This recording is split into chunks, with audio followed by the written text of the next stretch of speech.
अस्सलाम वालेकुम वरहमतुल्लाहि वबरकातुहू।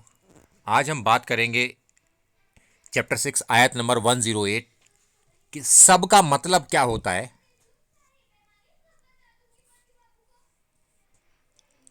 और हमने पहला लफ्ज़ इसमें बोल्ड कर रखा है जो वला के बात है, तसब्बुल लजीना।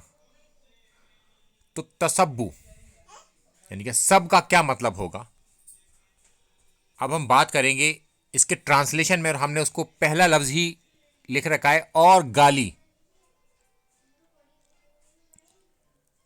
अल्लाह ताला फरमाता है और गाली मत दो उनको जिनकी ये लोग अल्लाह को छोड़कर इबादत करते हैं।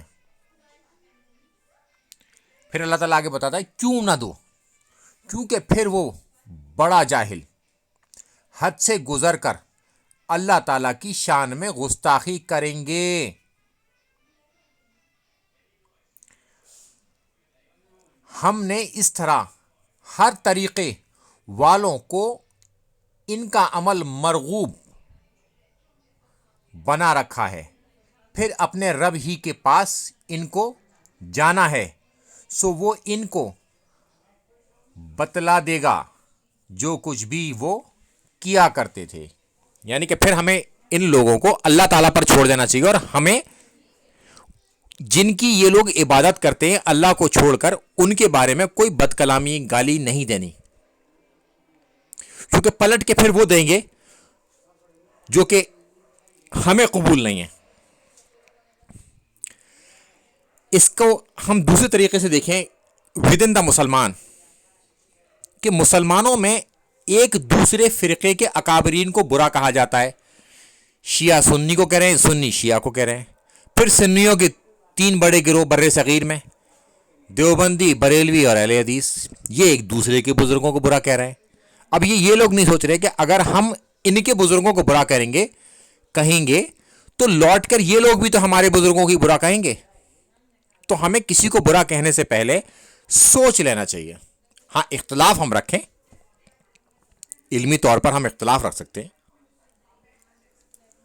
अब हम इसकी फर्दर एक्सप्लेनेशन करते हैं कि इस आयत के इस लफ्ज को, सब को, जूनागढ़ी जो अहले हदीस के बड़े आलिम हैं, इन्होंने ट्रांसलेशन में उसका मीनिंग गाली ही लिखा है। अब हम चलते हैं इनके बाद कंजुल ईमान, इसमें भी सब का मतलब गाली ही है। अब हम चलते हैं अपनी चौथी दलील की तरफ। यहां पर भी मौलाना मौदूदी जो किसी फिरके के नहीं है, वो भी इसका मतलब गाली ही लिखते हैं। फिर ताहिरुल कादरी साहब, वो भी इसका मतलब गाली ही लिखते हैं।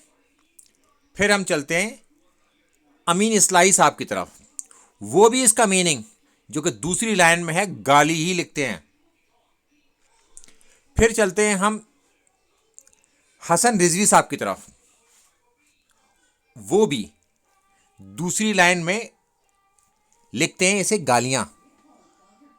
तो इतने सारे लोग सब का मतलब कुरान हकीम के ट्रांसलेशन में इस आयत के में लिखते हैं इस लफ्ज का मीनिंग गाली। और जब ये लफ्ज आले उमैया लेती है तो नासबी कहते हैं इसका मतलब गाली नहीं है, इसका मतलब गाली नहीं है। अभी क्यों कहते हैं? क्योंकि अमीर शाम और उनके गवर्नर मौला अली अलैहिस्सलाम पर सब किया करते थे, क्योंकि वो करते थे, तो उसका मतलब अब गाली नहीं होगा, अब होगा तनखीस, या अलग अलग मीनिंग है वो निकालेंगे इसके। क्या मौला अली अलैहिस्सलाम पर तनखीस करना जायज है? और सही मुस्लिम में तो लानत के अल्फाज हैं, लानत का मीनिंग क्या बदलोगे? वो मौला अली अलैहिस्सलाम पर लानत किया करते थे, उसको कैसे बदलोगे? और ये सब करना यानी कि गाली देना तो एक छोटी चीज है। अमीर शाम ने तो तलवार निकाल के मुकाबला किया साबिकून और अव्वलून का, और अपनी इस हरदर्मी पर वो आखिर तक कायम रहे और कभी उन्होंने रुजू नहीं किया।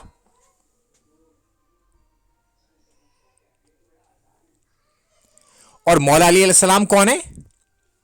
چیپٹر 9 آیت نمبر 100 اللہ تعالیٰ فرماتا ہے سابقون اور اولون، مہاجرین اور انصار، ان کی اتباع جو احسان کے ساتھ کرے گا، من کے لفظ ہیں ان میں سے جو لوگ ہیں ان کی اتباع جو احسان کے ساتھ کرے گا اللہ تعالیٰ اس سے راضی۔ اللہ نے اپنی رضاعت تو سابقون اور اولون کے لیے کر دی جو کہ مہاجرین اور انصار ہیں۔ امیر شام نہ مہاجرین نہ انصار، یہ تو طلقہ میں سے ہیں، فتح مکہ کے بعد اسلام لانے والے لوگوں میں سے۔ ان کے لیے تو واضح طور پر رضاعت کے لیے کی دلیل ہے، ان سے بھی اللہ راضی ہے، مگر اللہ تعالیٰ نے شرط لگا دی کہ پہلے والوں کی اتباع احسان کے ساتھ کرنے ہیں۔ انہوں نے تو گالی دینی شروع کر دی پہلے والوں کو، سب کا مطلب ناسبی بدلنے کی کوشش کرتے ہیں، لعنت کے الفاظوں کو کہاں لے جائیں گے۔ اس سب سے بھی بڑھ کر انہوں نے تو تلوار نکال لی ان کے اوپر اور جنگ کی، قتال کیا، اصحاب کا قتل کیا، جنگ کے بعد بھی اصحاب کا قتل کیا۔ تو اپنی مرضی کے مطابق کبھی تو ہم اس کا میننگ سب کا گالی کریں گے، اور جب امیر شام سب کریں گے کسی کو تو اس کا مطلب کریں گے تنخیص۔ تنخیص بھی کوئی مولا علیہ السلام کی نہیں کر سکتا، چونکہ اللہ تعالیٰ نے رضاعت وہاں چھپا دی ہے، پھر وہ رضاعت سے باہر ہی ہوگا، رضاعت سے نکل جائے گا، چونکہ ان کی اتباع تو احسان کے ساتھ کرنی ہے۔ احسان کا مطلب کسی کو برا بھلا کہنا نہیں ہوتا۔ السلام علیکم ورحمۃ اللہ وبرکاتہ۔